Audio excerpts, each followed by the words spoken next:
Well, good evening, everybody. I am John O'Loughlin, and welcome to my channel. It's called McDuff Lives, and tonight we are indulging once again with our series called "Lend Me Your EIRs," the publication from the LaRouche organization and the Schiller Institute. And tonight, it's a great pleasure to have back Richard Black, a economist and an expert on China, and somebody who I really enjoyed talking to about, I guess it's been about 6 or 8 weeks now. Well, let's get up to date. But first of all, Richard, I appreciate the chance to talk to you a little bit before the show, and let's focus on your topics. What China's energy policy and China's education policy, things that we need to know about as American citizens to understand more about China. So welcome, and let's hear your thoughts on those issues. Great. Well, thanks, John, for inviting me back. I was excited to hear the response the last time we had a dialogue. So it's great to be with your viewers, which I understand are quite loyal to your curiosity and integrity. So I'm glad to be here. Well, that's nice. And well, China's been in the news a lot the past few months, and most of it seems to be either one side or the other spinning China. You know, the spin doctors of the political class. But what we hope to do tonight is to get a real serious look at the actual China, the real China that you've been studying, and to enlighten ourselves, including me, of course, as to what we're really dealing with when we're talking about China. Are we talking about a country that is still even communist? I know they still have the name communist, but one of the things we talked about a couple of days ago, Richard, was the lasting influence of thousands of years of Chinese culture that didn't just disappear when when Mao showed up on the scene.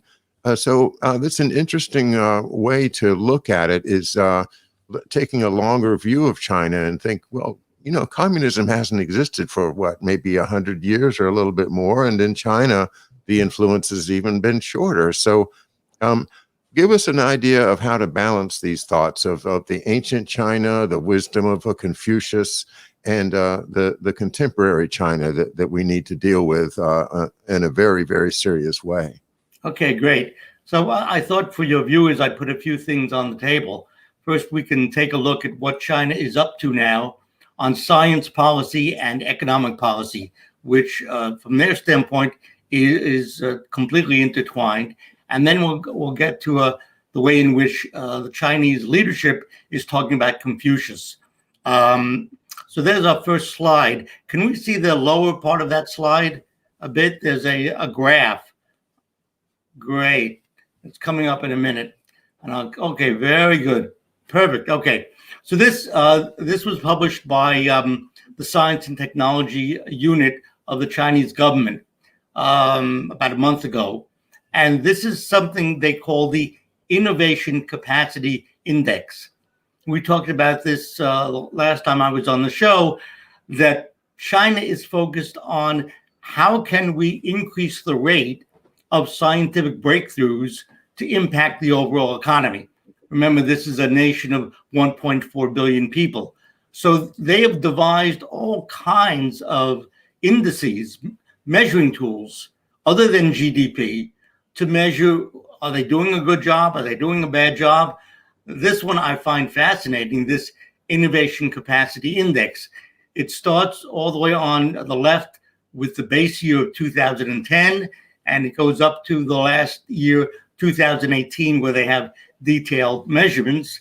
And so it goes from a baseline of 100 up to 282. Now, what's going on in China? They have industrial zones, clumps of many companies in the high-tech area working together. They have 169 high-tech zones. In these zones are 120,000 businesses. And by the way, on this communism, capitalism business, 81% of all businesses in China are private enterprise. So it's a very interesting mixed economy. Out of those 100,000 companies, high tech, biotech, programming, optics, all kinds of things, as of 2018, they had about 750,000 patents registered with the government. So what the Chinese are working on is developing a study mechanism, a measuring process on how to measure the rate at which discoveries and inventions are propagating through the economy. Now, because this is the way America was famous for thinking, typified in the 1960s in the Apollo moonshot program, when Jack Kennedy said, we're going to be on the moon within this decade. And the scientists and the engineers who were listening to the speech had no idea what discoveries and inventions they had to make in order to make that happen, but we made it happen. Let's look at the next slide, please.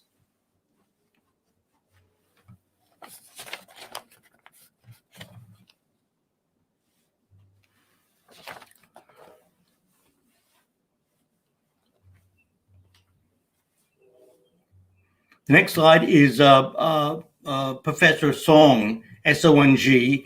He's the head of the China Institute of Plasma Physics. Now, what China plans to do between now and 2050, okay. I don't think that's it, Aaron. It's literally the next separate image. There was 4 images that I sent you, and it is the second of the 4 we're looking for.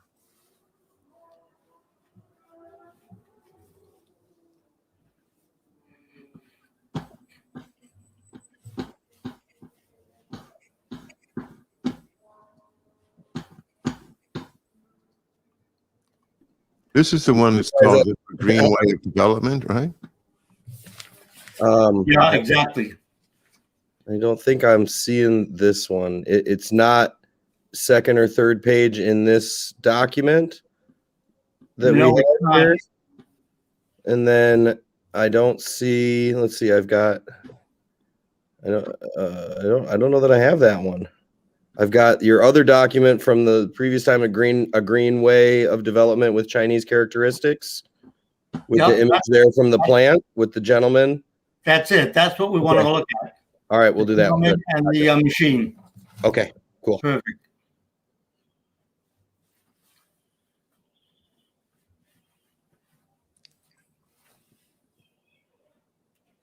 Okay, beautiful. Okay, so this fellow is Professor Song. He's the head of China's Institute of Plasma Physics. Right next to him is his machine, which is an experimental thermonuclear fusion reactor. Now, China's view is that they're going to massively expand energy use over the next period, next year, the year after, over the next 30 years. That is, their policy is to increase by 1.5 times the amount of electricity that every citizen in China uses. This machine will produce electricity using something called fusion or thermonuclear fusion. And we can talk about that a bit in the Q&A a bit later. But this uses light elements like hydrogen, which you get from the sea. And in a magnetic bottle, the hydrogens fuse together to produce a new element, and tremendous energy is unleashed. According to Professor Song, the Chinese intend to begin to produce energy from thermonuclear fusion in 20 years, by 2040. And the current nuclear power using uranium, China is using a great deal. I won't go through the details, but the orientation is a growing world needs a growing amount of energy. And to do it, you use nuclear energy, not just the chemical energy of oil and coal and natural gas, but you get at the nucleus where the real power is controlled. And that's what China is working on. And of course, America, again, we were famous for this. We have had fantastic research programs at MIT, at Princeton, at the University of Miami in the 70s, 80s, 90s, but they were all massively defunded by the US government. A big mistake. But the Chinese orientation is this is what they're going with. Let's take a look at the next slide.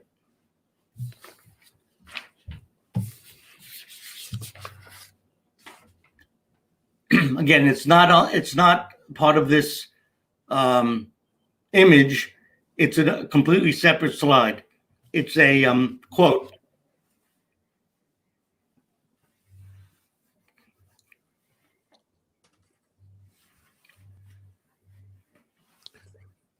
We appreciate Aaron stepping in at the last minute here and taking over. Andy. That's the very last one. Maybe just jumping myself in. I guess I didn't know what was 1, 2, 3, and 4. They just came at me here. So Okay. the other quote from Putin, the coal industry. Yep, that's it. The Putin. Okay. All right. Here we go. I know, John, that you've had some of my colleagues on talking about the fraud of this global, what I would call fascist Green Deal, that we're going to get all of Europe and all of the Americas to stop using fossil fuels and just learn to live with windmills and live on less and less energy. And people, your viewers may be wondering, well, okay, well, that's what's coming out of Washington and out of Brussels, but is the rest of the world going with it? Well, the answer is absolutely not. Here's what Russia is doing. President Putin addressed a big seminar, had about 20 of the top political leaders of the country, many governors in Russia, on the question of coal. This was only, this was just in March 2nd, very recently. Here's what he said. I think you'll find this of interest, John. He said, "The national coal industry is a key pillar of the national fuel and energy sector. It has great significance for the socio-economic development of entire Russian regions. We have 5 coal mining regions. It's also important for the labor market, for securing employment for hundreds of thousands of Russian citizens and securing their incomes. We have a total of 11 million residents in these regions. Of course, the industry employs far less. However, a total of 11 million people live in these regions. Russia's traditional and new coal mining centers have substantial capabilities.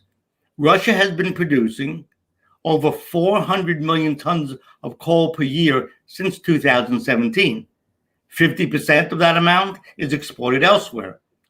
Coal export volumes have soared over 33% in the past 8 years.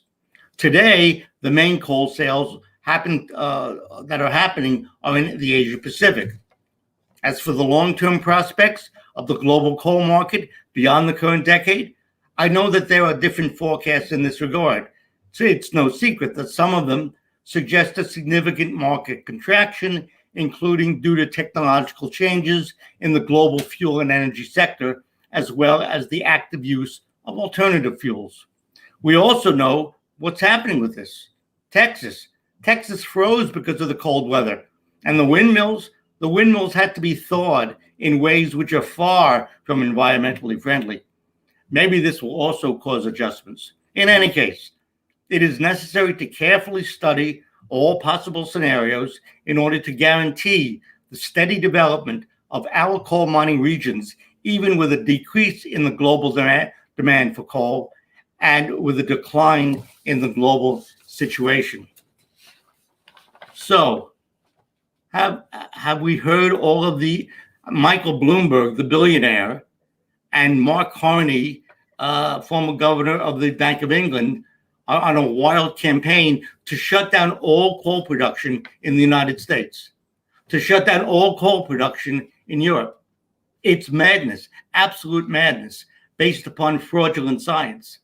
Well, Russia, a great scientific power with a great cadre of physical scientists over hundreds of years, since the founding of the Russian Academy of Sciences just 300 years ago, is saying absolutely not.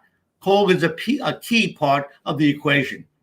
So you have the Chinese saying that the answer to the energy questions today is go nuclear. Uranium, called fission, and the frontier, the absolute cutting edge of physics, fusion, using hydrogen as a fuel. And then you have the Russians saying, we're not going along with your petrochemical baloney. We're using our capacities to the maximum. Now, you may recall that I mentioned when we last talked that the Chinese have a current 5-year plan, their economic plan. It has two main elements. One is what we covered earlier, which is how do you maximize rising rates of scientific breakthroughs, which you can then propagate through the industrial base and the labor force. The second element of their 5-year plan is an increase in the cultural level of the population. And there we go, thermonuclear fusion. And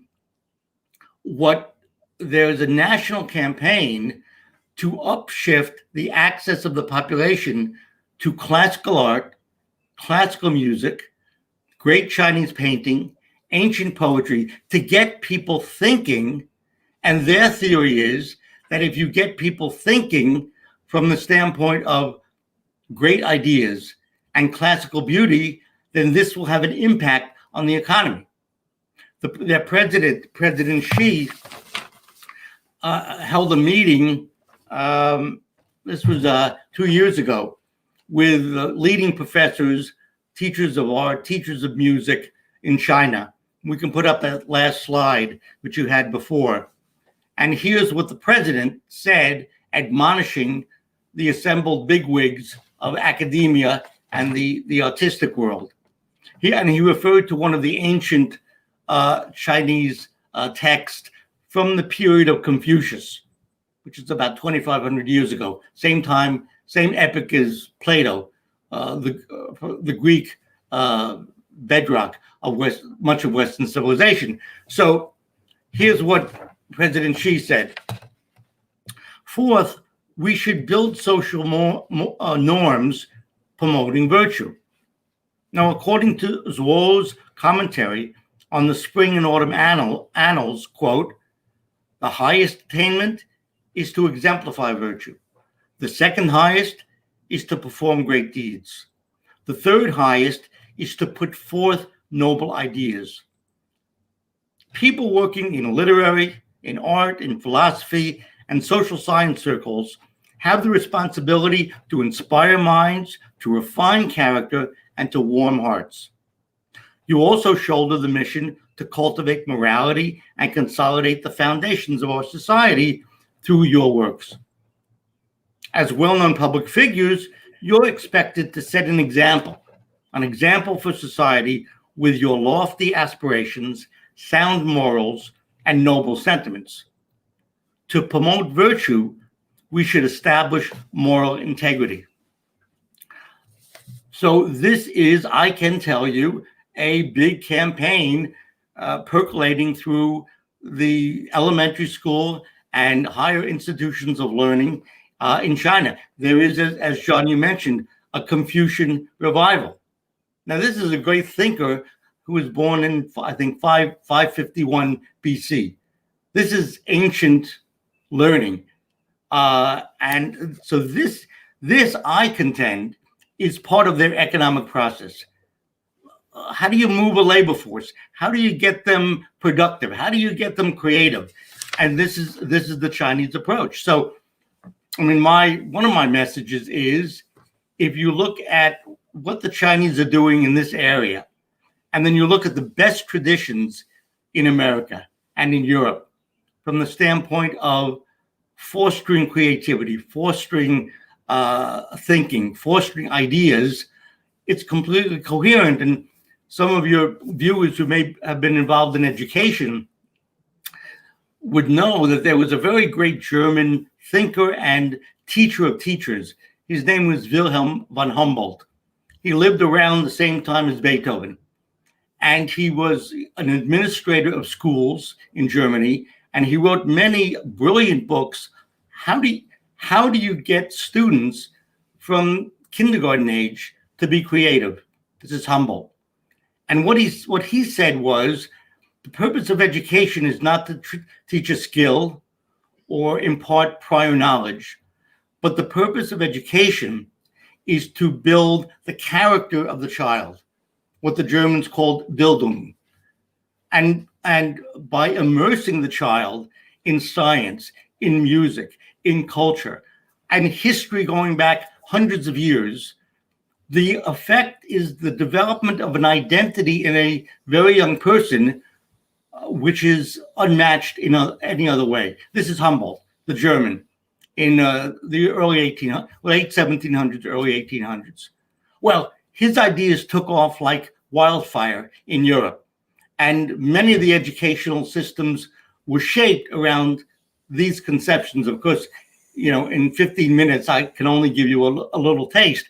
But his ideas jumped to America. And there were movements of teachers' movements and university movements in the 1850s, 60s, 70s around Humboldt. Did that work? Well, out of that came Thomas Edison, Harvey Firestone, Henry Ford, among many, many others. A culture of discoveries and inventions. So if I wanted to give people just a little bit of ideas to chew on from the standpoint of how China is approaching becoming a moderately prosperous nation and what our own history. Now I'll end with the contrast. My view is not the prevailing view in the Democratic Party and in the Republican Party, in the New York Times and in the Pentagon. The prevailing view is that China is not just a competitor, but a military enemy. And typical is a statement, very short, which came from Admiral Charles Richard, who is the head of the U.S. Strategic Command. And he said a few weeks ago, quote, on this topic, U.S.-China, "There is a real possibility that a regional crisis with Russia or China could escalate quickly to a conflict involving nuclear weapons. If they perceived a conventional loss would threaten the regime or the state. Consequently, the U.S. military, we must shift its principal assumption from, quote, nuclear employment is not possible to nuclear employment is a very real possibility, unquote." This is what he wrote in the Naval Institute's proceedings a few weeks ago. This is madness. So I would just pose that it is wise to be a truthful friend of China rather than treating it as a fantasized enemy. So that's what I wanted to put on the table, and I'm sure you have insights and questions, John. So well, I'm just kind of still drinking it in. I appreciate it very much, and especially the idea that somebody from the past, a Confucius, can serve as a kind of a spiritual mentor to a nation as big as China, and to displace the crazy ideas that have been promulgated both by people like the real commies, the Maos, and then the people around the world that characterize communism as something equally bad. As it was a terrible thing. The deaths under Mao were just enormous, and I'm so glad to know that China has turned around and is doing clearly much better than it has in at least 150 years since the Europeans started visiting in the first place. So yeah, I can just say after Mao, you had a very wise leader, Deng Xiaoping, and he launched the famous reform and opening up. And that's when he began sending tens of thousands of Chinese kids to Germany and Italy and the US, study. This was in the 80s with this kind of orientation that you're talking about, a different orientation. So this Admiral Richards, right, is his name? Yeah, Richard, no S. Is he suggesting that nuclear war would somehow just break out? Or is he suggesting that China would just fire a nuclear weapon at the United States without warning, or is he suggesting, on the other hand, maybe that the United States might feel overwhelmed by the massive amount of Chinese conventional power and feel compelled to do it themselves? And that kind of fine tuning on what is what is this admiral saying? I'd like to know a little bit more about what you think about the actual potentiality of China. Do they have big rockets that can reach San Francisco and New York? And are they on launching pads? Or is this that kind of serious a threat? Yes, they do have nuclear weapons that can reach the United States. Do they have an intention to use them? Absolutely not. All of those scenarios that you mentioned are possibilities within what Admiral Richard says, and this is basically a direction to the U.S. military. Nuclear employment is a very real possibility, and this is absolute madness, because once you launch nuclear weapons, as experts at MIT like Ted Postel and others have elucidated, you go to all-out Armageddon. Now, the U.S. currently, for China, as your viewers would know, one of their core interests is the sovereignty and the integrity of China. That means Xinjiang is a part of China, has been for hundreds and hundreds of years. Hong Kong is a part of China. Taiwan is a part of China. Chiang Kai-shek and Zhou Enlai and Mao agreed there's only one China. There won't be two Chinas. In all the discussions between Chiang Kai-shek, the leader of Taiwan, and Zhou Enlai, it was always agreed there's one China. The question is who gets to be the government? Now that these madmen in the Pentagon, the RAND Corporation, are running these war games, they're saying they're stoking the independence forces in Taiwan to break with China. China will not allow that to happen. And the U.S. is sending large naval contingents, warships, into the Taiwan Strait in between China and Taiwan, which as its narrowest is only about 81 miles. So this section of the U.S. military, industrial, financial complex is courting a showdown with China. And the RAND Corporation, the Pentagon, they've run 12.5 war games on a confrontation with a fight between the U.S. and China over Taiwan. And in every one of these war games, the U.S. loses. We have two air bases proximate to Taiwan. China has something like 2.5 dozen. So while the United States is massively losing a conventional war with China over Taiwan, the temptation of madmen like Admiral Richard would be to say, well, we can use small nuclear weapons. We don't have to use our biggest nuclear weapons. We can use small nuclear weapons against China. And this mentality, this is from Graham Larry, the historian, his work. This is the mentality of an oligarchy. We are the ones who rule, and everybody else serves. That's what you're getting out of Washington today, out of London, out of Brussels. We dictate the rules. So all of those scenarios that you mentioned are possible. Once you say nuclear war, we have to be prepared to fight nuclear war.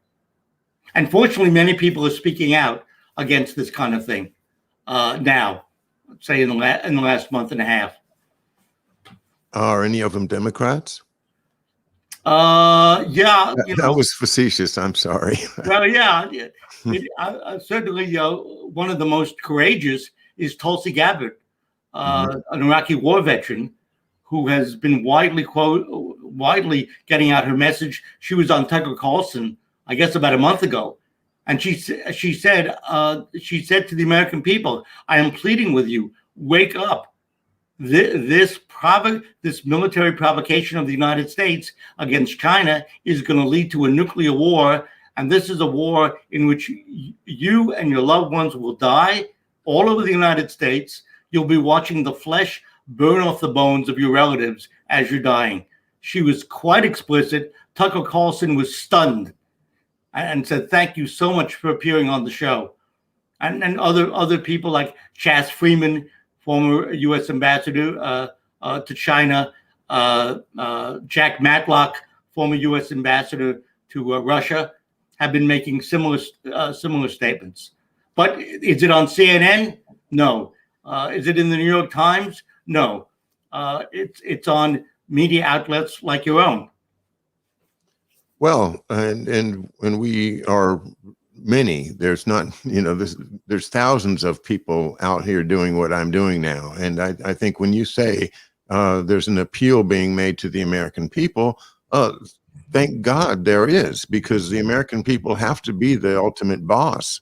We have to remind all of these government officials that ultimately they work for us. And this is a tremendous time for us to utilize the technical abilities that we've been given to share our knowledge about these things. And your knowledge is absolutely crucial in order to convince people that know that this is propaganda, and it's another aspect of Mockingbird Media, CNN, the whole tie to the CIA. Well, let's sum that up a little bit. What is the difference between the Trump administration? What changed when Biden and Harris came to office that has made suddenly this admiral have to change his assessment from, everything's pretty well okay, to, oh my God, we've got to get ready for a possible Armageddon? President Trump, as you know, got elected around a dominant theme. We have to end the endless wars. I want to be friends with China and friends with Russia. Recall that?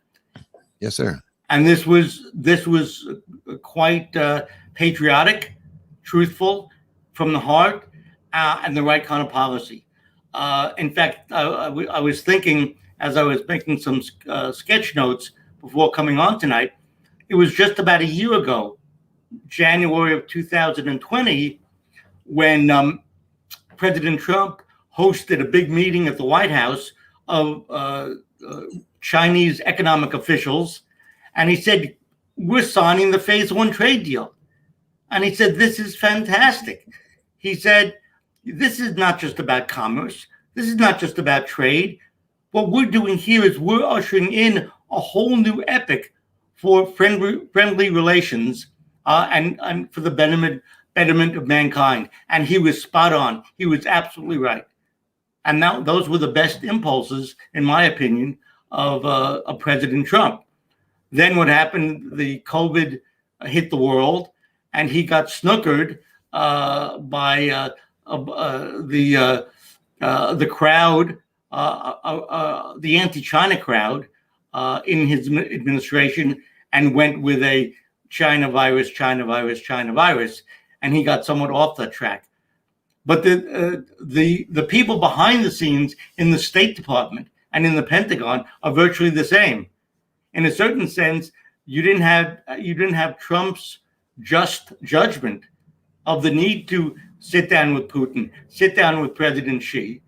You don't have that with Biden. I don't know what you have with Biden. You have like a shadow, and you have the State Department, people like Blinken, who say, let's surround Russia with NATO, let's surround China with military bases, an Indo-Pacific military alliance. In Brussels, they're saying, let's extend NATO into the Pacific. What the hell is this? The North Atlantic Treaty Organization is going to extend itself officially into the Pacific? So in a certain sense, Trump had a certain reining in of this imperial outlook in the Pentagon, in the military industrial complex, in the State Department, which with Biden is unleashed. So an Admiral Richard is very much unleashed now, and this is a great danger. And if people go to our website, the Schiller Institute, they can watch some of the presentations at our recent conference, in which the acute danger of a nuclear showdown or a mistaken nuclear conflict was discussed in depth. Well, you mentioned COVID, and I'm going to ask you this question about China and COVID. First of all, I did a little looking, and I saw that there's a graph of the COVID cases in China, and it's just virtually wiped out. I mean, it was a high spike at the beginning, and then it went down very quickly. And I don't think that there's much of any COVID danger in China at this point, but there's a lot of COVID around the world, and in the United States, and it's a huge problem for everyone, economically, of course, medically, yes, and just a matter of humanity, where you can't go and see your grandma, for instance. It's a tragedy of huge proportions. So a lot of researchers have been trying to figure out the actual data from the Wuhan Institute of Virology over there. And it seems that it's possible that the Chinese government could do more to help in transparency in that case. Have you had any discussions with anybody about the issue of transparency at the Wuhan lab? Well, actually, let me take up the first thing, if I could, that you mentioned. How did China, a nation of 1.4 billion people with 100 huge cities, bigger than New York City, how did they wipe out the same virus that's swarming over South Asia right now and the United States? Part of the tragedy of we in the West defining a different culture, a different civilization with different origins, different language, different art as alien is that we become so much poorer for isolating ourselves from something as rich as an entire other culture. One of the ways that China is different is that there's a sense of that the integrity of the nation, the integrity of the community as a whole comes first. In Confucian philosophy, it's impossible for one's family to persevere and find happiness if the state is not in tune with natural law, or what they say has the mandate of heaven. So in the West, what we've seen to have developed is a sense of individualization. I have a right to do what I want. I have my gun. I have my this. I have my that. Get off my property. Don't tell me to wear a mask. Don't tell me. I have a right to inject heroin. There's a Columbia University professor up here in New York, I guess a leading professor, who just wrote a book on the joys of heroin. In New York State, like in many states, they've just legalized recreational marijuana. I don't know if I'm stepping on any toes of your viewers, but there's a Western ideology, my rights, comes first. And then if you want me to do something for America, well, I'll see if I get around to it. In Asia and in China especially, there's a different way of thinking, which is that the common good trumps my individual freedom. And if my individual freedom has to be curtailed, if I just can't do what I want, if the common good demands a different behavior, that's what I go with. And that's what happened. When the COVID hit, there was mass testing. Everybody got tested. There were government agents, representatives in public places. Wherever you went, you were tested. If you were found positive, then you were taken to a hotel and you were in quarantine for 2 or 3 weeks. There was massive mobilization of the population as a whole to protect the population as a whole. And people didn't moan and groan and bitch and whatnot. They said, well, the country needs it. So we'll, I'll only go out to the grocery store 3 times a week. That's the law now because we have a national emergency. So the difference in approach between our hesitation, start and stop, and mask and no mask, and go out and don't go out, and oh, you can't test, and don't tell me I have to test, and don't tell me this.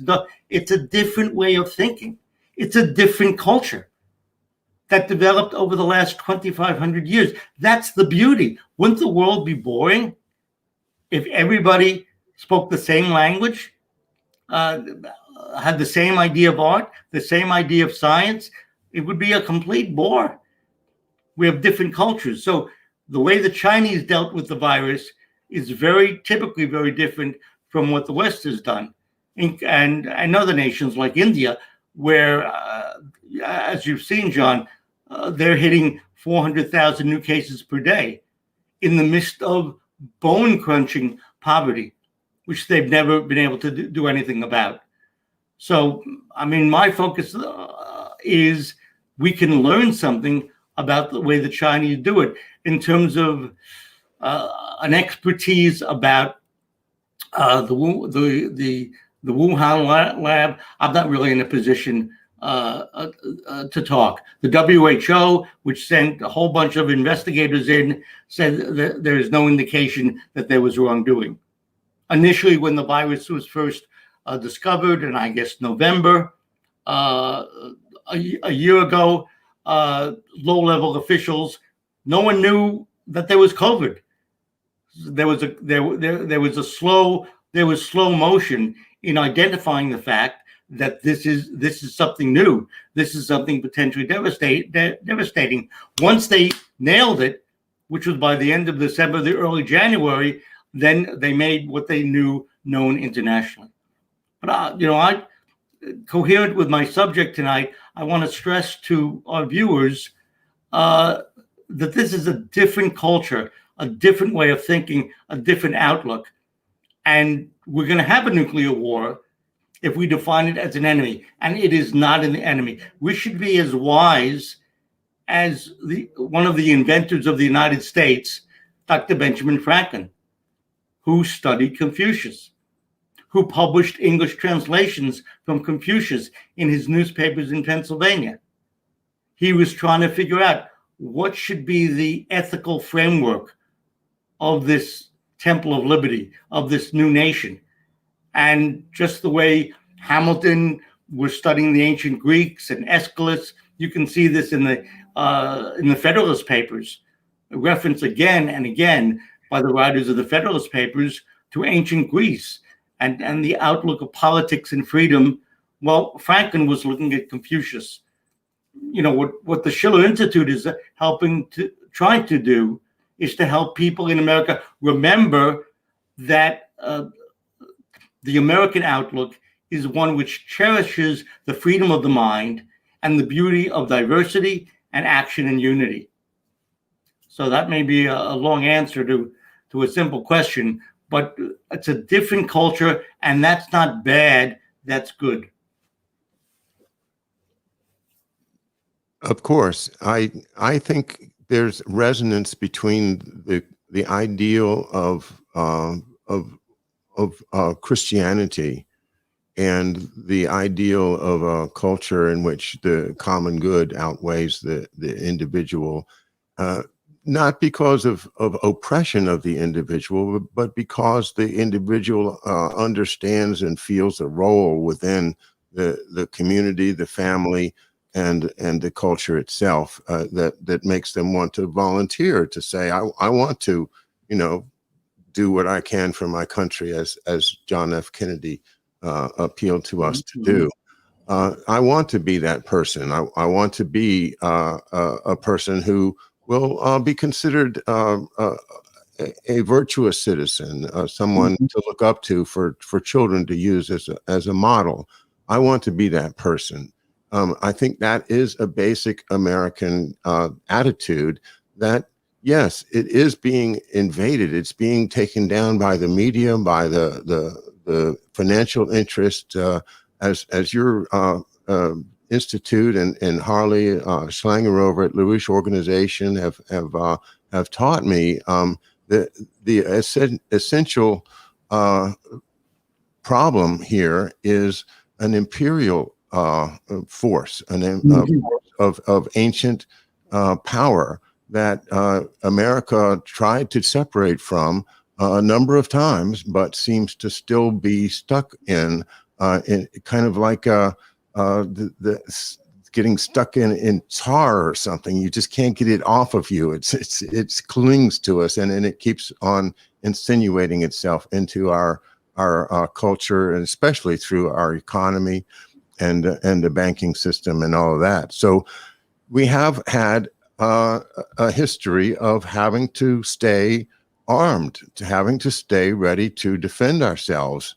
And so that means we can't be these perfect Christians that are going to, treat everyone that we meet with kindness and humility and trust.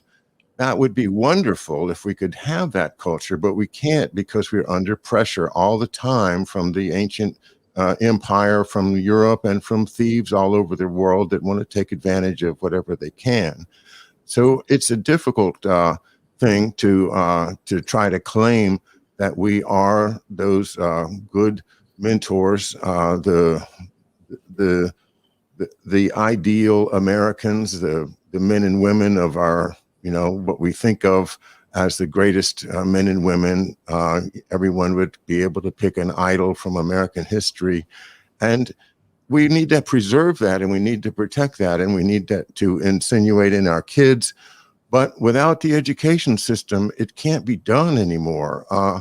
The families are broken up so much already that we can't, like for me, when you were first talking, Richard, I was thinking about how lucky I was to have my family, because my father and my grandfather were both great historians and teachers, and wouldn't let a ride in a car go by without imparting some type of historical or other wisdom on us kids. And my mother was the same way. She was the one that taught us how to be inventive and creative. And she started it off with construction paper and scissors, and then we went to the little clay rabbits, and we were making all kinds of things when we were 4, 5, 6 years old. Kids need that so badly, and I was so lucky to have it. And so here I am in my station in life, wanting to pass it on too. I want to do what you want to do, and that is to preserve, protect, and defend this wonderful nation that we have, and to avoid the needless slaughter, needless wars. To me, the British model that I understand is based upon scarcity around the world. Just if there's too much of something, they're going to make sure that there's not anymore. Think of all the fish that were in the Potomac River out here where I live. When Captain John Smith arrived in 1908, he famously said that there's so many fish here you can catch them with a frying pan. And that was the truth. But now, it's quite different, and that's the way it is all around the world where the British have come. The culture that they take over is thoroughly wiped out as they possibly can, and they want you to then become a servant or a middle manager or a accountant or a lawyer for their real money, which is never going to be circulated into your pockets, because it's just too much money for you to handle. I think Americans are still that gritty people that insist on individual liberty, and to suggest that the Bill of Rights should be cast aside is a non-starter, at least in my opinion. So we have to do it both. We have to both preserve our individual liberty, and we have to preserve and protect and defend our national sovereignty. And that's where I think we agree, is that sovereignty is the key to peace. And when there was a Henry Kissinger come along and spend his career trying to destroy sovereignty, and the entire program of the CIA has been to do whatever they want to do without regard to the normal diplomacy or national boundaries or anything. The fun and games of the Dulles administration that just continued and have grown into a horrible stature at this point.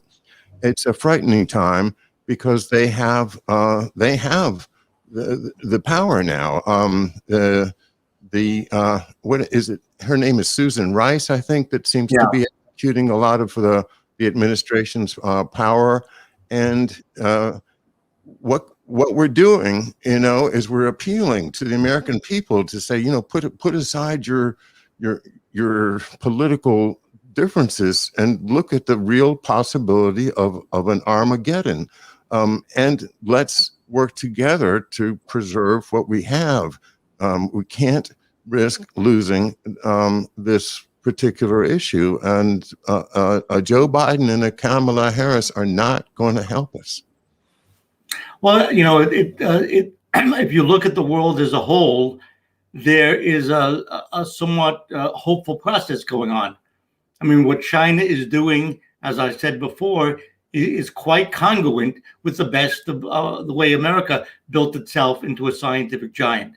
Russia has a very profound history in a commitment to science, poetry, and culture. And you have Russia and China. Take Russia. President Putin had called for repeatedly in the last year and a half an emergency summit of the permanent 5 members of the UN Security Council, the heads of state, coming together. The United States, China, Russia, Great Britain, and France. A summit to take up the big issues.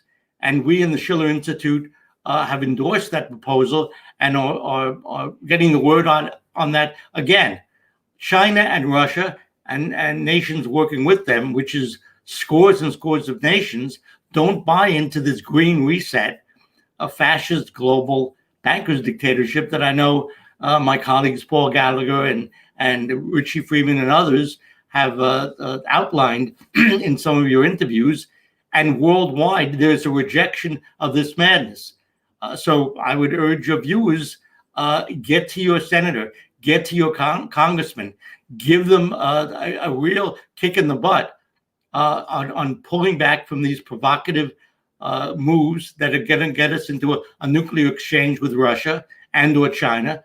Of course, with our offensive policy, China and Russia strategically are getting closer and closer and closer and closer.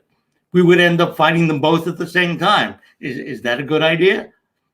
One of the problems is that in times past, there have been a mobilization of citizens in the streets against war policies. One of the cultural problems is that people have become blinded, numbed, and so I say to each of your viewers, don't be a part of that. Take what you're learning from John and others and get to your congressman, get to your senator, and give them a hard time and threaten them that they're going to be out on their butt and become an agitator, an activist for the truth, and get your friends to do it, and don't give up. This absolutely, you're right. The real American character can be brought to the fore, but it's not in a vacuum. Putin's commitment to a revival of Russia is brilliant. The Chinese commitment to science, technology, and classical studies is brilliant.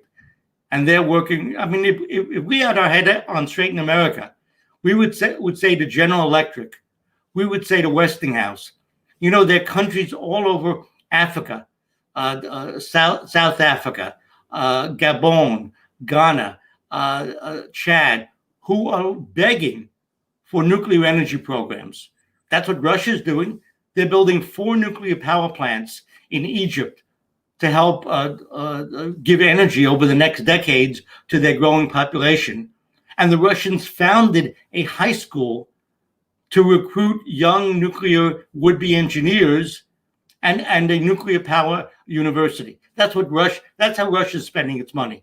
They're helping a friend, Egypt, to have an abundant energy future. That's the American way. This is the way we used to think. This is what we did under Jack Kennedy, under Eisenhower, most importantly under FDR. That's our nature. That's our history.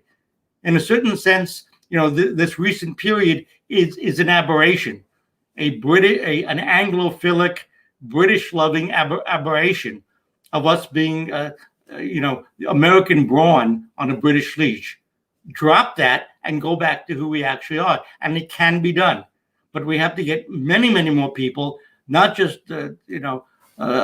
stroking their whiskers and saying, "Well, gee, how do I know? How do I know? How do I know?" Think, act what's right, act on your best character, and become a butt kicker. All right, butt kickers, let's get busy. Richard Black, we have our marching orders from you, sir, and thank you for a very, very enlightening perspective on China, their economic program, the Russian economic program, education in China, and the importance of broadening children's minds with creativity through the arts and through good music, classical culture, and the kind of things that really do get your mind working in ways that you never dreamed of without that influence of great classical art. It's really is an honor and a pleasure to talk to you, Richard. We'll have you back again, I hope, sometime soon. And all the best to you. Thanks again. And good night to everyone. Thanks for being with us. My pleasure, John. Thanks so much. All right. And thanks. We'll leave you with the Ospreys.